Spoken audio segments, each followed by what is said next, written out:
నేను మీ షాన్విని. ఈరోజు banana juice ఎలా చేయాలంటే 2 చిక్కగిల్లి బనానాలు కట్ చేసి పెట్టుకొని మిక్సీలో వేసుకోవాలి. తర్వాత ఇదొకటి రాజీ వేసుకోవాలి. తర్వాత హార్లిక్స్ వేసుకుంటున్నాను, బాగుంటుంది. ఇది తర్వాత బనానా జ్యూస్ నల్లగా రాకూడదని కొద్ది ఐస్ క్యూబ్స్. దీన్ని గ్రైండ్ చేసుకొని వస్తా. గ్రైండ్ చేసుకున్నాక కొంచెం పాలు,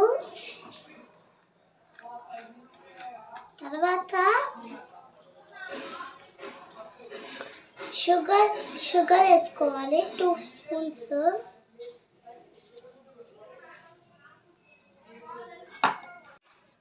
దీన్ని మళ్ళీ గ్రైండ్ చేసుకొని వస్తాం. ఇది గ్రైండ్ చేసినాక 2 ఐస్ క్యూబ్స్ వేసి, మీకు కొంచెం తిక్కుగా ఉంటే మళ్ళీ కొంచెం పాలు కూడా యాడ్ చేసుకోవచ్చు ఫ్రెండ్స్.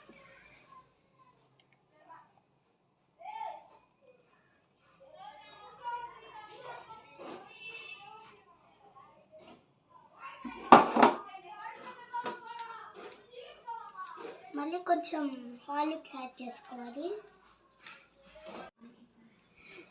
మీరు ఇట్లా డ్రై ఫ్రూట్స్ని కట్ చేసుకొని పైన జల్లుకోవచ్చు. నాకు ఈ డ్రై ఫ్రూట్స్ ఇష్టం లేదు, అందుకే నేను వేసుకోవట్లేదు.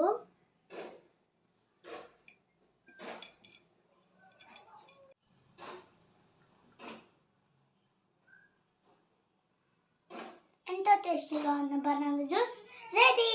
మీరు కూడా ట్రై చేయండి.